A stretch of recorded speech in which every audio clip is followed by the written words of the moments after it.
Fala pessoal, tudo bom? Sejam bem-vindos a mais uma aula de Geografia aqui do canal Quadro Livre. Eu sou o professor Rafael Barreto e na aula de hoje você vai estar aprendendo um conteúdo muito importante que cai bastante nos vestibulares e a galera que está estudando aí primeiro ano e terceiro ano também cai aí nas suas provas. Então fica ligado que hoje nós vamos aprender sobre as teorias demográficas.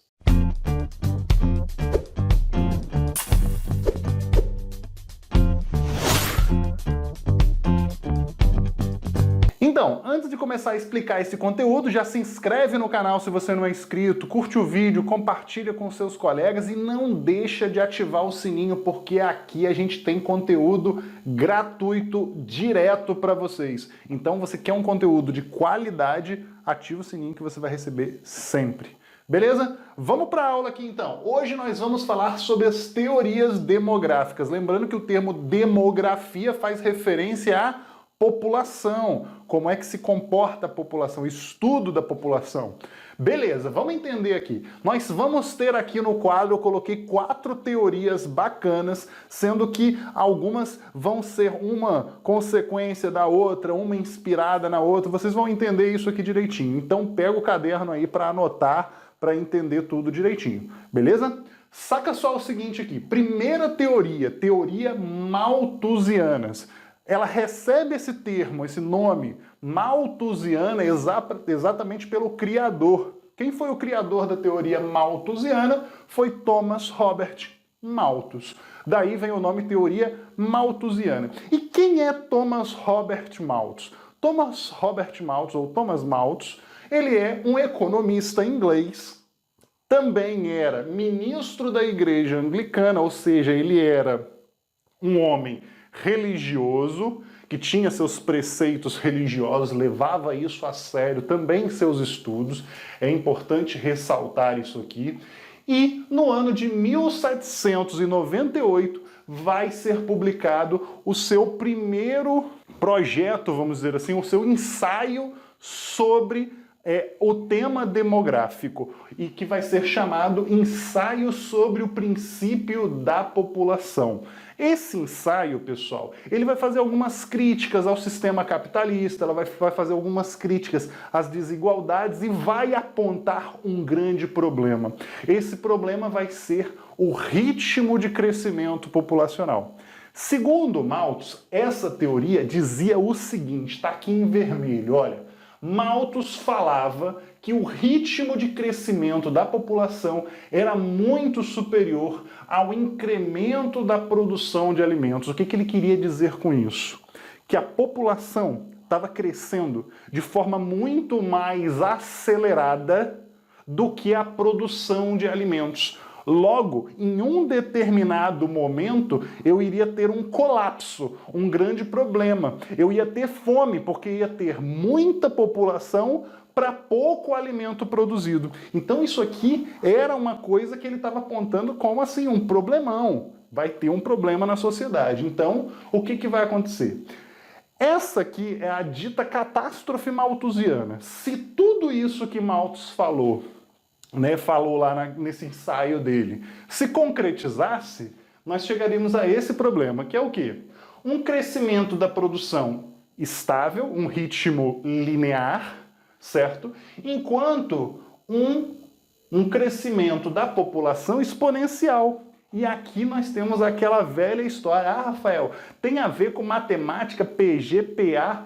Tem a ver. O que vai ter a ver? Segundo Malthus, a população crescia em um ritmo de PG, uma progressão geométrica. 2, 4, 8, 16, 32, vou parar por aqui que eu sou de humanas. Já a produção de alimentos, estava crescendo em PA, progressão aritmética. 2, 4, 6, 8, 10. Ou seja, se você reparar, o ritmo de crescimento dos dois ia ser muito diferente. Reparem que no início nós temos os mesmos números, mas em um determinado momento você pode perceber que a diferença entre o ritmo de crescimento da população e o ritmo de crescimento da produção de alimentos começa a ficar cada vez maior essa diferença. E aí é que vai vir o problema, a falta de recursos. Nessa situação aqui, Malthus até falava, olha só, existem algumas coisas que acontecem na sociedade que são ruins, mas que de certa forma podem contribuir para não acontecer isso, que eram as guerras, as pestes, as grandes doenças, epidemias. Por quê? Porque controlava o número, né, de habitantes, a quantidade de população. Então, ele falava, não é bom. Como um religioso não poderia falar que uma guerra é bom, mas, nesse caso, ele falava, olha, tem um lado positivo, que era o controle da população. Tudo bem? Mas, como um religioso, qual era a solução que ele dava a isso? A solução que ele dava era a sujeição moral. Rafael, como assim sujeição moral? Muito simples. Ele era um teórico religioso. Primeira coisa que ele vai falar, ele pensa, se você trabalha com a ideia de religião, você pensa, por exemplo, o sexo só depois do casamento. Então, para não ter o ato sexual, as pessoas deveriam casar mais tarde. Isso dificultaria ter muitos filhos, naturalmente teriam menos filhos, reduziria esse crescimento populacional.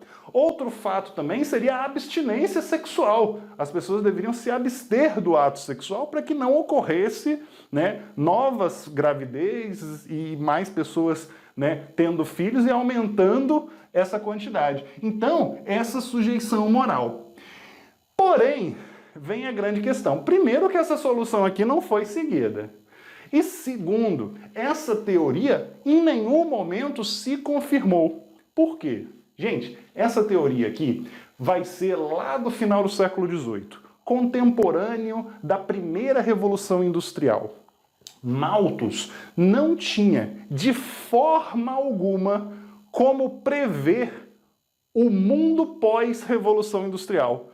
O mundo depois da primeira Revolução Industrial, primeira, segunda, terceira, não tinha como prever. Não tinha como prever grandes avanços tecnológicos, grandes inovações na produção de alimentos, não tinha como ele prever isso. Então, isso aqui não aconteceu. A população ela não teve esse crescimento absurdo que ele falou, e a produção de alimentos teve um crescimento muito mais acelerado do que esse. Por quê? Por conta de novas tecnologias na produção, novas tecnologias como, por exemplo, as sementes, os transgênicos, né, técnicas agrícolas mais eficientes e assim por diante. Então isso aqui não chegou a se confirmar. Então nós não tivemos a conhecida catástrofe malthusiana.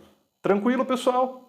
Rafael, se esse teórico errou tanto, não tem nada legal na teoria dele, por que a gente estuda ele? Primeiro porque ele foi um precursor da demografia, ele foi o primeiro demógrafo, né, que nós temos. E segundo, que ele vai ser, de certa forma, base para outros estudos mais na frente. Tranquilo? Então isso acaba sendo muito importante, tá bom?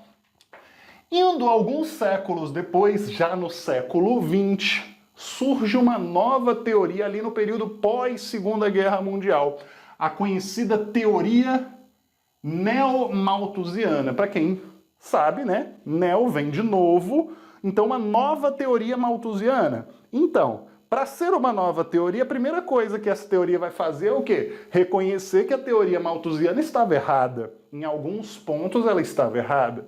E eu tenho que consertar esses erros, eu não posso manter os erros, certo? Então eles vão entender isso. Mas o que essa teoria dizia?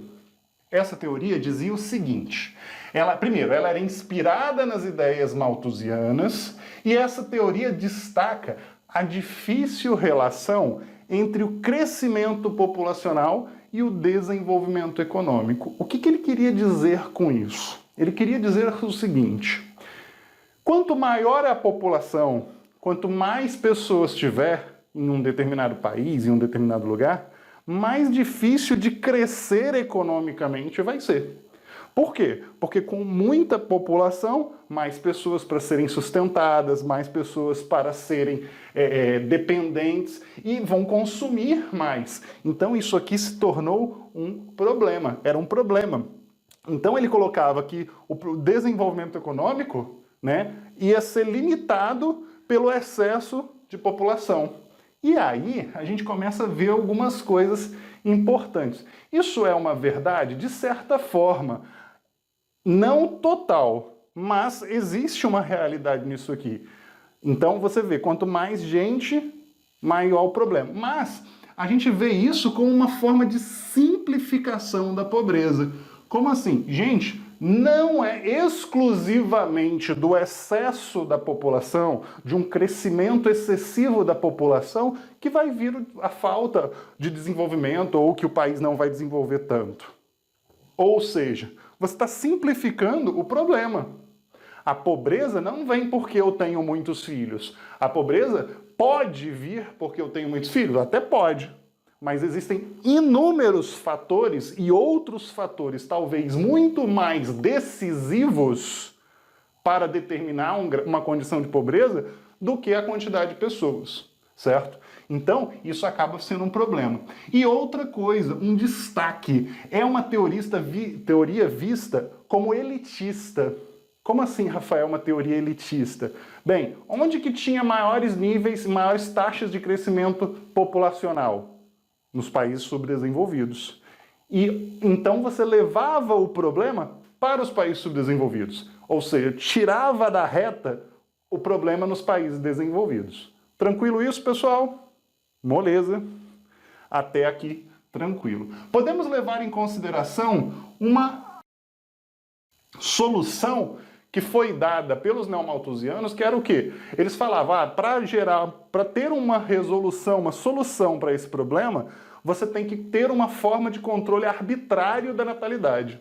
E existiu uma aplicação no mundo, que foi a China, que controlou o número de filhos por habitantes, né, com a conhecida política do filho único. Ela é uma aplicação da teoria neomalthusiana. Indo para a terceira teoria, nós falamos da teoria ecomalthusiana, que continua na mesma linha de Malthus, tanto é que leva o nome dele na teoria. Mas ela vai ter um foco um pouco diferente. Ela vai ter o foco nos recursos. Essa teoria, então, acredita que o esgotamento dos recursos naturais tem como principal causa o crescimento populacional. E isso aqui, novamente, é um problema. Quando você vê a diferença entre países desenvolvidos e subdesenvolvidos. Os países que mais extraem, né, os recursos naturais são países desenvolvidos. E os países que têm os maiores crescimentos populacionais são subdesenvolvidos. Então você tem um erro aí, tem alguma coisa incoerente.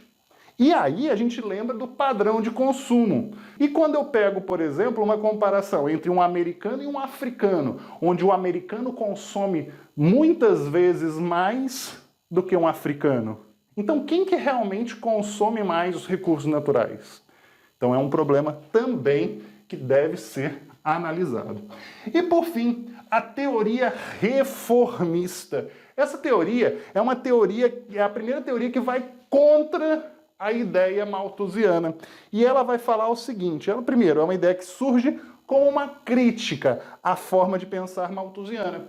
E ela vai começar a analisar de uma outra ótica, em uma outra perspectiva, aonde ele diz, essa teoria diz que a fome, a pobreza e os impactos ambientais não são uma causa, um problema essencialmente causado pelo crescimento ou pelo número de habitantes. E existem inúmeros outros fatores que levam a gerar isso aqui. Então, ele começa a tirar esse problema. Mas, em nenhum momento, ele fala que o crescimento não deve ser controlado. Mas ele fala, por exemplo, em planejamento familiar, né, em condições, né, em educar a população. Olha, eu tenho recurso para ter tantos filhos, então eu vou ter tantos filhos. Essa questão de uma educação para um planejamento familiar é muito pregada aqui. Tudo bem? E a grande solução que essa teoria dá é o quê?